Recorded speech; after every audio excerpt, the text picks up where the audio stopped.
Hello, friends. Host Eric here, talking with famous people, and I'm here with Loki. And I want to talk about the different ways in which individuals use talking with famous people to provide a meaningful or entertaining experience for themselves. One different way, one way that's not MBTI, is that sometimes people come in with who are interested in specific areas of ideas that are less individual driven and more philosophically driven. Loki's one such person. I think of him as being as having entered into the Talking Famous People community as a libertarian. So he came to the channel, unlike probably this is my guess. I don't know this for sure, and I'll ask you to correct me if I'm wrong about this. But I'm guessing you came to the community via one of the libertarian videos rather than via the MBTI stuff necessarily. You'll let me know in a second. But Actually, regardless, the point is, uh, Loki lives in Norway, which is fairly socialist, and he naturally has a little bit of a problem with that. And so, Loki, why don't you tell me if I was right or wrong about you getting here via libertarianism or MBTI? I found out all about the MBTI from my political party. We're taking a test within the political party forum, and over 20% of all the members who answered responded what they actually got on the test were ENTPs. Uh, from there, I started looking it up on YouTube, and the first person I see, while searching for ENTP is, well, that's yours truly. No, I mean you. um, so yeah, That's so pretty I found it cool. through my political party. Yeah, That's pretty fucking cool. I can't believe that it's that easy to find talking with famous people. it's very easy actually. That's good. That makes me super happy. I mean, it was, and the reason why it's so easy to find is because there's so much content, really. Um, and I also like the thing that made me actually want to go in and check out the community was because of the sincerity I felt that people had on the video in the videos, and particularly you though. Um, uh, I don't know. I can't remember when I started coming here though. I think it was in January or February. Yeah, I don't remember exactly either. doesn't really matter though. But see, it does matter. We need a wiki. I keep saying this, and I need to get. I talked to Taylor about it. He said he was going to talk to Tiffany about it, but I'm going to have to just talk to them about it again. Because what we need more than anything else is a wiki that lets us embed videos in the wiki. That's not hard to make. So the top part would be text with anchor links within the page to videos that are embedded below. That is easy to fix, man. I can show you very Well, easily, I and have my it's like problem. Okay, I don't want to get into the details of the problem with this, but it is the problem is like I will Tiffany gladly has help you set it rendered up. my server useless. He has rendered Yeah, my hosting package meaningless because it doesn't show up on the internet when I change shit on there. it's free. No, it's not free. You know, but the service I want to show you is free, and it is a wiki format. Okay, but my problem is not being unable to find a wiki software. It's that even if I install it on my hosting, it won't show up on the internet. It will. It is No, not it hosted won't on your because server. Tiffany's got that shit redirected away from the actual hosting that I have to his own server. Yeah, yeah, I understood that. He needs to stop that. I know. Hmm? He needs to make that go back. Mhm. That's not what this video is about. Let's see. No, Don't get it's me not. started on that shit. Yeah. I got myself started on it. Anyway, Well, we can edit it. No problem. It's just a cut. We were talking about how I came into the room though, regarding libertarian. You were talking about me being a libertarian. Right. So when you came in here, the first things that I remember you talking about were libertarian-related issues, and I've heard you come back to the theme on a number of occasions before. You showed me last time we were talking a video where you debated for the Libertarian Party in Norway on this long table of other political party participants, and we talked a little bit about the way the debate is structured in Norway and such. Do you think there's any hope for the cause of liberty in Norway? Actually, I think in the whole of Europe, actually, there is a wave of people who actually wants their freedom back. In Norway, in 2015, the end of 2015, the Youth Party that I'm also in, of the Libertarian Party, was the smallest youth party of them all. We are now the fifth largest, and that happened in just 1 year. We gathered that over 2,200 members. We are now over 2,200 members, and considering that Norway has only have around 5 to 6 million people in it, the whole country, that is around. Well, it is a large amount of people. That's only the members I'm talking about right now. People are sick.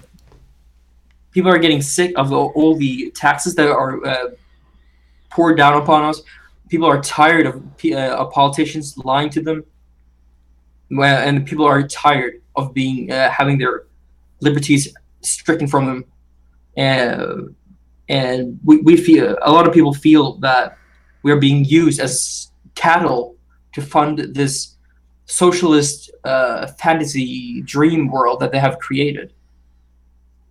And that is something that I fight for. I truly, this is a cause I'm passionate about. It is my life purpose, I think, to spread the libertarian values. Or I wouldn't really use the word libertarian, because that term is an umbrella term. I would more refer to myself as a classical liberal,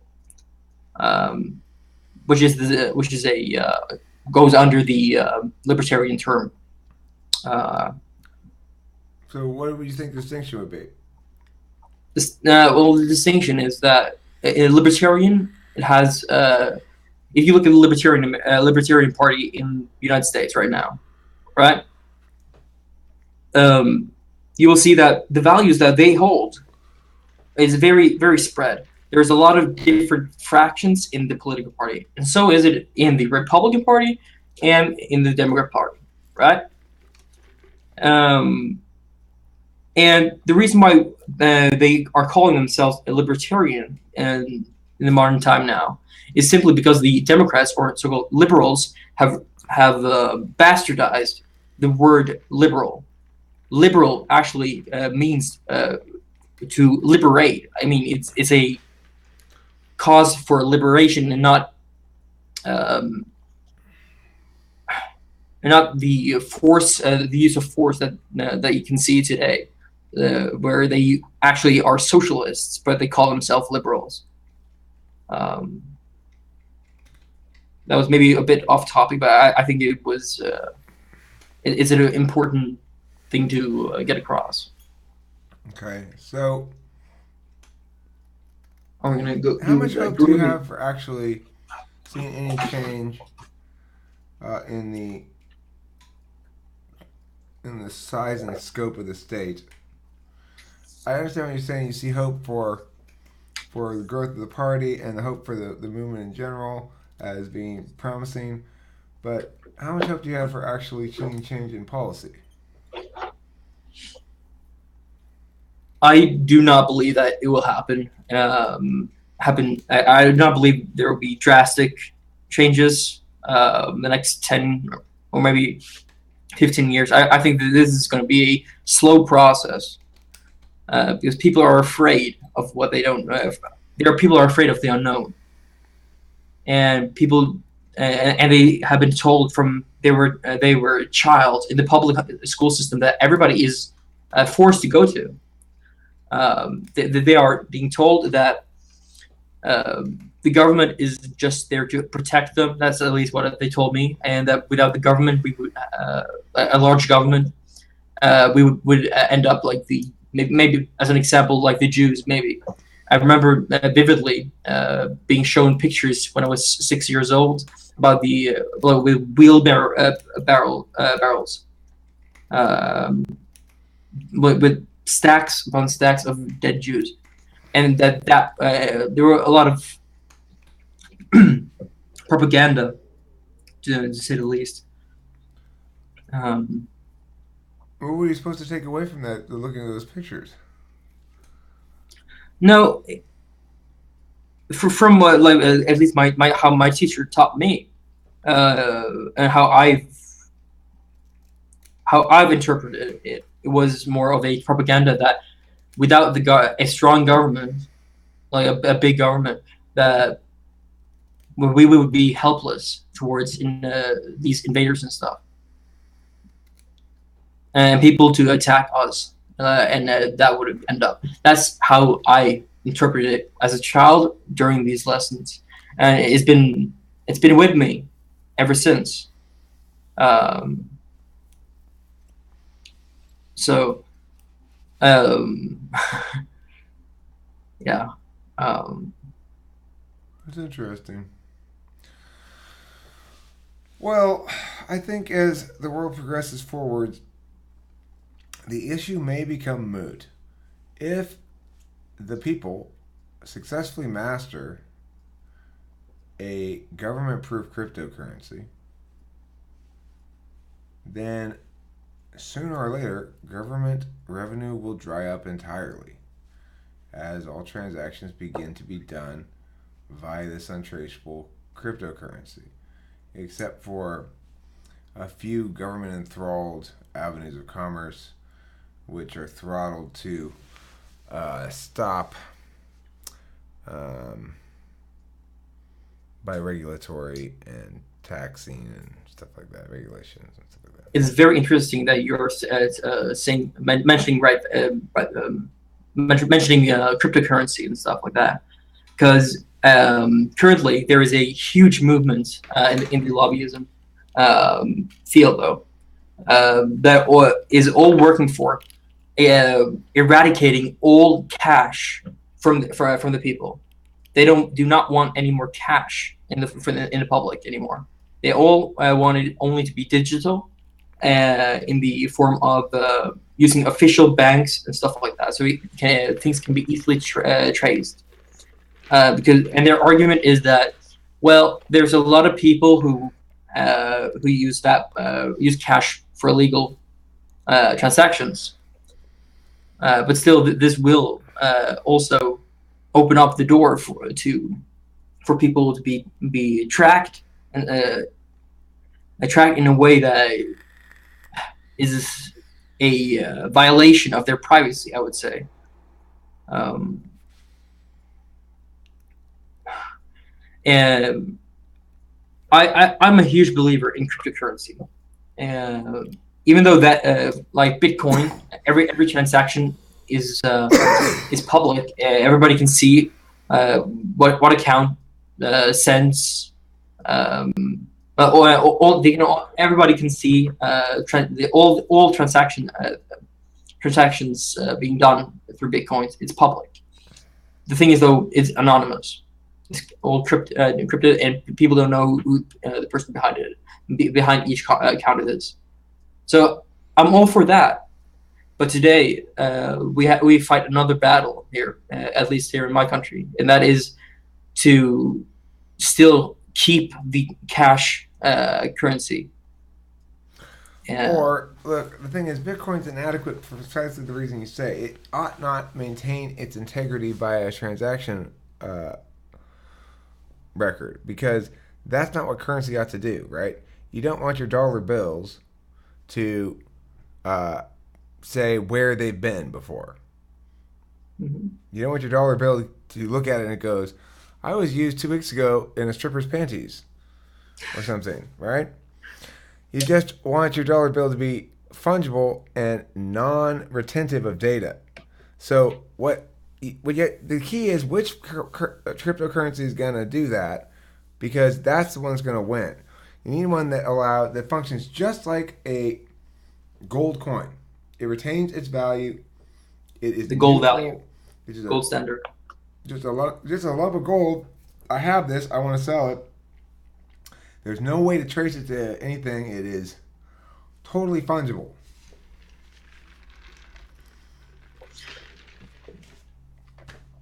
I want to go back to the gold standard because today, like I have no. You don't? Do you disagree? No, it won't work because the problem is this. Gold would become, in order to keep up, the thing is this. Remember that the amount of wealth that enters the world is equal to the amount of new wealth generated by the application of labor to resource by people. Wealth is the difference between the amount of labor done and the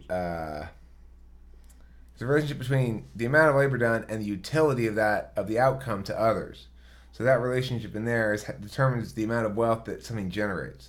The more utility something has in a broad sense, the more wealth it can generate potentially. So, for example, this has a higher ceiling of potential wealth generation than does my debate business, because this potentially can produce value for many, many more people. However, this has a much lower conversion rate of the value that it produces for others into money for me than the debate business. So in the end, it's like the higher the ceiling, the probably the lower the return. Probably the curve goes like this, you know. In most of these sort of things, it like in the debate business, the curve goes like this, where because the amount of hours I put in immediately produces me X amount of income, and then more hours produce income more slowly until at some point I have no more hours to put in. Right? It's contingent on me actually spending hours to do it. With time and finish people, presumably the long tail shit starts to produce some income coming in as well, or maybe it already is. I mean, that's probably why my revenue is whatever it is, which is like $45 a month or something. But he definitely loses money. But the point is wealth generation, right? People think of wealth as just being moved around. But the reality is, every time somebody does work that produces value for others, wealth is generated. It's like transubstantiated from the metaphysical into the physical by either the commission of trades with people, or ultimately by the government fiat currency that wealth, new money into the economy to represent the new wealth being generated by individuals producing wealth with their labor. Because ultimately, it's a transubstantiation process. There's got to be some way to make that wealth physical, or else we're stuck bartering for shit. But how would you then defend cryptocurrency? Because Bitcoin, as a very good example, there is a fixed amount of how many Bitcoins there can exist. There's a fixed amount. You cannot produce more than you actually have. Therefore, there is no inflation when all the Bitcoins have been mined. Okay, well, right? The point is that's one of the, I guess, necessary things about a cryptocurrency that gives it a certain amount of. It works like a commodity, not just like a currency. And so, in that regard, it has a finite number of coins, but unlike, I mean, sort of like dollars, sort of like currency in general. In theory, the currency can because it functions like a commodity. See, that's the difference. Because Bitcoin has a commodity aspect to it, it can be an investment thing as a commodity as well as it could be a currency you can spend. So the fact that there's a finite amount of it makes it ideal for buying and holding the same way that a stock in a company is ideal for buying and holding. But the same things go for currency in general. There's a lot of people who actually trade in just in currency. So So currency has, huh? So what's the point of that? I forget where we're going with this. The way I'm going with the way I'm going with this is you said that I'm just going to paraphrase that you do not want to go back to the gold standard because that would not work, because you could not generate like you cannot print enough. Basically, you cannot print enough money to represent new wealth being gained. But there would always be a fixed amount of wealth. That would be a lot better, because if you print money, the value goes down. Yeah. Okay, well, look, I'm going to go here. I've got another conversation I need to have with somebody else, and also I got to go do cigarettes. And also I got to make that video. So I'm going to have to split. But I enjoyed talking with you, Loki, and I'm glad we made this video. I will edit this one too if I get around to it. Hopefully I will. I'd like to see it edited and put up. Anyway, thanks for watching. Talk to people. Don't forget to eat plenty of cheese.